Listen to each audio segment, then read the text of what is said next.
कई जगहों पर अत्याचार हुए हैं, उनको घोड़ी चढ़ने से उत्तर प्रदेश में भी रोका गया है। क्या भारत का दलित, आदिवासी और ओबीसी समाज काबिलियत नहीं रखता है? यह आवश्यक है। कुछ लोग बड़ी जाति के लोग छोटी जाति के लोगों को अवसर प्रदान नहीं करते। महिलाओं की इज्जत तो हमास लूट रहा है। जिनकी टांगे खुद टूटी हुई हैं, जो घुटनों के बल चला करते हैं, वो हमारे साथ खड़े होने की बात कर रहे हैं। लोगों ने आप पे अटैक किया, मेरी जिम्मेदारी है कि मैं आपके साथ खड़ा हूं, क्योंकि पाकिस्तानी जोकर हमारी मतभेद हो सकते हैं गौरव भाई आपसे, और लेकिन हम आपके साथ। यह कह रहा है कि जातिवाद इस देश में नहीं था, तो वो बोले खुल करके कि वो आरक्षण के खिलाफ है, वो बोले दलितों के खिलाफ एट्रॉसिटीज नहीं हुई। नमस्कार दोस्तों, स्वागत है आप सभी का। आप देख रहे हैं एसके डिबेट। दोस्तों, जिस तारीख का करोड़ों राम भक्तों को सदियों से इंतजार था, वो तारीख आ गई है। जी हां दोस्तों, 22 जनवरी 2024। दोस्तों, ये वही तारीख है जिस दिन अयोध्या में रामलला की प्राण प्रतिष्ठा की जाएगी। दोस्तों, इसकी तारीख को लेकर विपक्ष ने मोदी सरकार पर जमकर निशाना साधा है। विपक्ष का कहना है कि मोदी सरकार चुनाव में राम के नाम का फायदा लेना चाहती है। दोस्तों, ये वही विपक्ष है जो बीजेपी पर तंज कसता था कि मंदिर वही बनाएंगे लेकिन तारीख नहीं बताएंगे। दोस्तों, दूसरी तरफ दशहरा के शुभ अवसर पर मोदी जी ने अपने संबोधन में कहा है कि रावण का दहन बस एक पुतले का दहन नहीं होना चाहिए, यह दहन उन शक्तियों का होना चाहिए जो मां भारती को क्षेत्रवाद और जातिवाद में बांटने का प्रयास कर रही हैं। तो दोस्तों, आज की डिबेट वीडियो इन तमाम मुद्दों पर होने वाली है। बीजेपी की तरफ से गौरव भाटिया जी हैं, पीस पार्टी की तरफ से शादाब चौहान है और कम्युनिस्ट पार्टी की तरफ से विवेक श्रीवास्तव हैं। दोस्तों, वीडियो शानदार होने वाली है। आपसे अनुरोध है वीडियो को अंत तक जरूर देखें। वीडियो पसंद आए तो लाइक करें, शेयर करें, कमेंट करें और मेरे चैनल को सब्सक्राइब करें। चलो दोस्तों, मेन डिबेट स्टार्ट करते हैं। चलिए शुरू करते हैं। सबसे पहले मैं गौरव भाई के प्रति संवेदना प्रकट करता हूं, क्योंकि उनको एक पाकिस्तानी जोकर ने बकवास की। हम अपने भाई गौरव भाटिया के साथ खड़े हैं। दूसरी बात, सब लोग वोट बैंक की राजनीति कर रहे हैं, इसमें कोई शक नहीं है, लेकिन यह बात तो स्पष्ट है कि दलित और ओबीसी और आदिवासी समाज के साथ कई जगहों पर अत्याचार हुए हैं, उनको घोड़ी चढ़ने से उत्तर प्रदेश में भी रोका गया है, उनको उनके अधिकारों से वंचित किया गया है, कई बार मंदिर जाने से रोका गया है। और सेक्रेटरीज की बात आती है कि 90 में से 3 ओबीसी हैं, बाकी कौन है? वाइस चांसलर 80% जो है वो सब स्वर्ण है। वो और फिर बाद में कहा जाता है ये तो काबिलियत के आधार पर। क्या भारत का दलित, आदिवासी और ओबीसी समाज काबिलियत नहीं रखता है? यह आवश्यक है। निश्चित सबको समानता होनी चाहिए, एक मेरिट भी होनी चाहिए, लेकिन सबको समान अवसर भी होने चाहिए। आज कुछ लोग बड़ी जाति के लोग छोटी जाति के लोगों को अवसर प्रदान नहीं करते, उनको दबा दिया जाता है, वो कंपीट नहीं कर पाते। इसीलिए बाबा साहब अंबेडकर ने आरक्षण की जो बात कही थी, इसीलिए कही थी कि पहले आपको तो पता है ये राम का देश है, लेकिन आपको लगता नहीं कि राम के इस देश में जहां शबरी के झूठे बेर खाए हों, उस देश में असमानता एजेंडा तो नहीं हो सकता और उस देश की पहचान नहीं हो सकती? हाँ, श्री राम ने सबरी के बेर खाए, क्योंकि श्री राम जो थे वो मानव में भेद नहीं करते थे। लेकिन आज श्री राम का पवित्र नाम लेकर के उनके नाम का दुरुपयोग किया जा रहा है, मानवों पर अत्याचार किया जा रहा है, जाति जाति के नाम पर जानवरों की तरह ट्रीट किया जा रहा है, महिलाओं की इज्जत लूट रही है। लेकिन श्री राम के राज में सीता जी के लिए महिलाओं की इज्जत किया गया था, और आज रावण रूपी लोग राज कर रहे हैं। महिलाओं की इज्जत तो हमास लूट रहा है। देखिए, ऐसा है कि जिनकी टांगे खुद टूटी हुई हैं, जो घुटनों के बल चला करते हैं, वो हमारे साथ खड़े होने की बात कर रहे हैं। मैं केवल इतना ही कहूंगा, मेरा भी मन करता है कि मैं कभी शादाब चौहान के साथ खड़ा हूं। जब तालिबान का अटैक हुआ, उन्होंने कब्जा किया, तो ये निजामे मुस्तफा की बात कर रहे थे, भारत के साथ नहीं खड़े थे।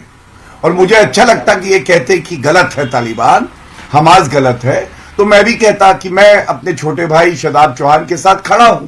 लेकिन नहीं, ये रेंगने लगे कीड़े की तरह, कहने लगे निजामे मुस्तफा होना चाहिए। मुझे कष्ट हुआ। खैर, वो एक बात है। अब मैं आपको एक बात बताता हूं। देखिए, ये हमास के साथ, तालिबान के साथ क्यों खड़े होते हैं? ये भी तो ओछी घटिया गंदी राजनीति करते हैं, धर्म वाली है। इनको दिखाई थोड़ी ना देता है कि भारत एक ऐसा मुल्क है जहां हिंदुत्व और हिंदू धर्म सबको जोड़ के चलता है।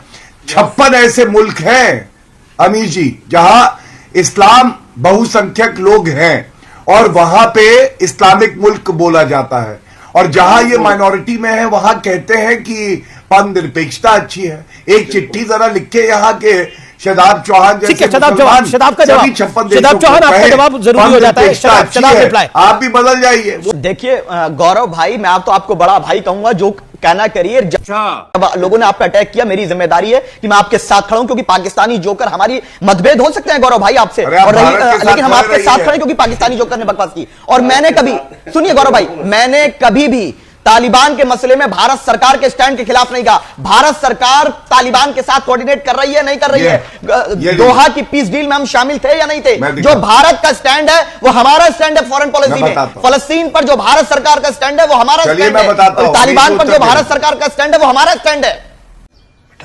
तुमसे ना हो पाएगा। मां भारती को बांटने का प्रयास कर रही है, प्रधानमंत्री मोदी कह रहे हैं। यानी विपक्ष जातिवाद और क्षेत्रवाद में देश को बांटना चाहता है और बीजेपी राम नाम पर इकट्ठा करना चाहती है। फर्क ये विवेक।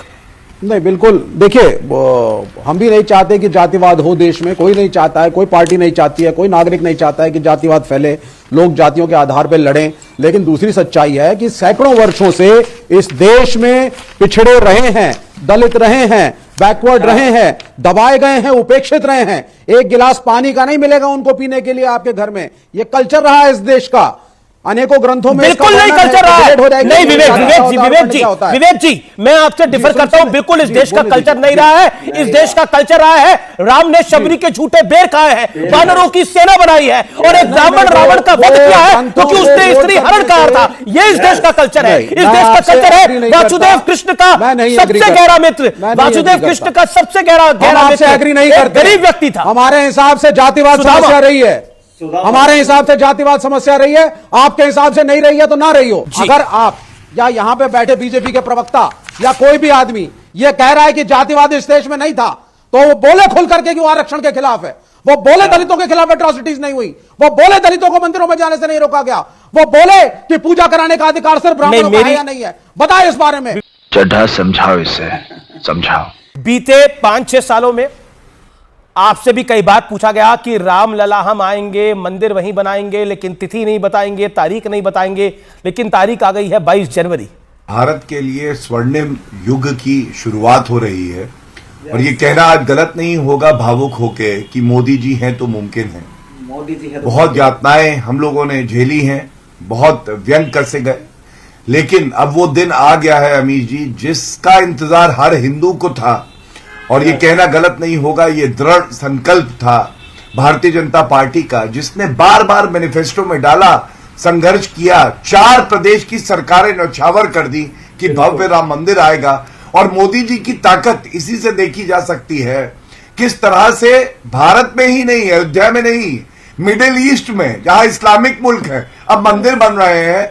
और एक तरफ कल दिग्विजय सिंह कह रहे थे कंजकों की पूजा ये नाटक नौटंकी है, और नरेंद्र मोदी जी जब संबोधित कर रहे थे कि भव्य राम मंदिर आएगा तो स्वर्णिम युग की शुरुआत होगी, इसी पल का इंतजार है।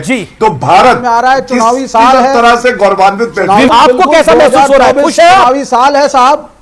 नहीं, हमें महसूस क्या रहा, हमें तो मालूम है राम के नाम पे राजनीति करने जा रहे हैं प्रधानमंत्री। ये सब राजनीति कर रहे हैं, इनका क्या मतलब जाने का? धर्मगुरु जाएं, शंकराचार्य जाएं, आचार्य दीपांकर जाएं, ये लोग जाएं,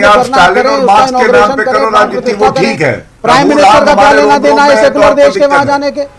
मजा आया। देखा दोस्तों, आपने शादाब चौहान, गौरव भाटिया और विवेक श्रीवास्तव तीनों को सुना। आप किसकी बात से सहमत हैं? और दोस्तों, दशहरा पे अपने संबोधन में जो प्रधानमंत्री मोदी जी ने कहा है, आप उस बात से कितना सहमत है? कमेंट सेक्शन में कमेंट करके बताएं। और अगर वीडियो पसंद आई हो तो लाइक करें, शेयर करें, कमेंट करें और मेरे चैनल को सब्सक्राइब करें। चलो दोस्तों, मिलते हैं अगली वीडियो में। जय हिंद, वंदे मातरम, जय श्री राम।